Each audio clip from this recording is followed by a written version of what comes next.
సింహాచలం శ్రీ వరాహ లక్ష్మీ నరసింహస్వామి వారి దేవస్థానంలో వైకుంఠ ఏకాదశి సందర్భంగా శుక్రవారం స్వామికి విశేష పూజలు నిర్వహించనున్నారు. ఈ సందర్భంగా స్వామివారి పూజా విశేషాలను ఆర్య స్థానాచార్యులు టిపి రాజగోపాల్ వివరించారు. ఏకాదశి శుక్రవారం కృత్తికా నక్షత్రం జనవరి 10వ తారీఖు. ఇవాళ వైకుంఠ ఏకాదశి. వైకుంఠ ఏకాదశి ఉత్తర ద్వార దర్శనాన్ని పురస్కరించుకొని రాత్రి 1 గంటకి సుప్రభాతం. 1 గంట నుంచి సుప్రభాతం అయిన తర్వాత 1 గంట నుంచి 1 గంటన్నర వరకు సుప్రభాతం అయిన తర్వాత ప్రాతరారాధనంలో భాగంగా నిత్యవేద పారాయణం, ఉపనిషత్ పారాయణం అయిన తర్వాత ధూపసేవ సమయంలో చతుర్వేద పారాయణం, శ్రీరామాయణం, భారతం, భాగవతం, విష్ణు పురాణం, క్షేత్ర మహాత్మ్యం, రాహపురాణం, శ్రీభాష్యం మొదలైన గ్రంథాలన్నీ పారాయణం చేయడానికి ఉపక్రమిస్తారు.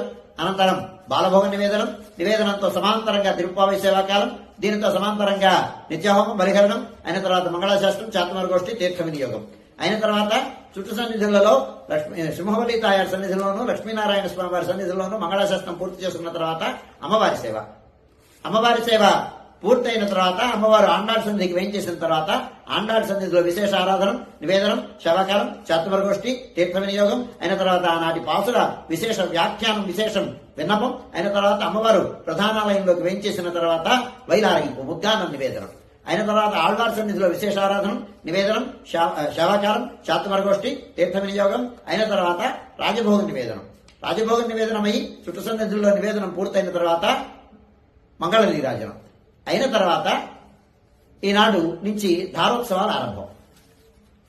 అమ్మవారు ధారకు బయలుదేరుతారు. తీరాటోత్సవం అంటాం. ఆండాళమ్మవారు ఆ బేడ ప్రదక్షిణ పూర్వకంగా ధారకి వేయించేస్తారు. ధారకి అమ్మవారు వేయించేసిన తర్వాత లక్ష్మీనారాయణ స్వామి వారు వ్రతమండపానికి వేయించేసిన తర్వాత గోవిందరాజస్వామి వారు ఉభయ దేవేరులతో కూడి బంగారు తొడిక్కినిపై అయ్యవారి సేవ బేడ తిరువిధి మహోత్సవం ఆరంభమవుతుంది. సుమారు 3:30 గంటల ప్రాంతంలో ఈ తిరువిధి మహోత్సవం ప్రారంభమవుతుంది. 3:30 గంటల నుంచి 4:15 గంటల వరకు తిరువిధి పూర్తి చేసుకుని ఆస్థాన మండపంలోకి వేయించేసిన తర్వాత ధూపాల పరిమళాలతో, దీపాల వెలుగులతో స్వామివారు ఉత్తర ద్వారం అంటే ఆలయ గోపుర ఉత్తర ద్వార మండపంలోకి వేయించేస్తారు. వేయించేసిన తర్వాత అక్కడ మంగళ నీరాజనం, ఉపచార సమర్పణం అయిన తర్వాత ఆనువంశిక ధర్మకర్తలు వారు రాజావారి యొక్క దర్శనం అవుతుంది. వారి దర్శనం అయిన తర్వాత ఆ మళ్లీ నీరాజనం జరిపించి స్వామివారిని భక్తులందరూ సుఖంగా దర్శనం చేసుకోవడం కోసమని ఉత్తర రాజ గోపురంలో ఈ స్వామివారు వేయించేస్తారు. సుమారు 5 గంటల ప్రాంతంలో 5 గంటల నుంచి వేదపారాయణలు, సంకీర్తనలుతో ఆ మధ్యన స్వామివారు ఉత్తర ద్వార దర్శనాన్ని అనుగ్రహిస్తారు.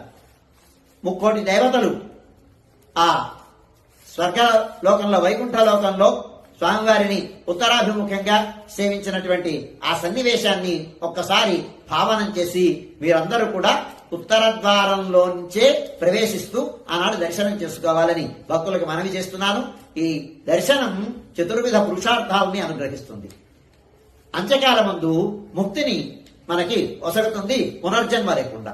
అందుచేత దీనిని గమనించండి.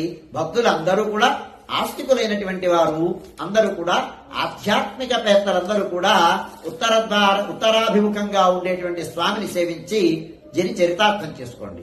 ఈ ఉత్తర ద్వార దర్శనం సుమారుగా 10:30 గంటల వరకు కొనసాగుతుంది. 10:30 గంటలు అయిన తర్వాత స్వామివారు గ్రామ తిరువీధి మహోత్సవానికి బయలుదేరుతారు. గ్రామ తిరువీధి మహోత్సవాన్ని కోలాటాలతో, భజన సంకీర్తనలతో, రకరకాలైనటువంటి వాద్య విశేషాలతో, నాదస్వర బృందాలతో తిరువీధి మహోత్సవం జరుగుతుంది.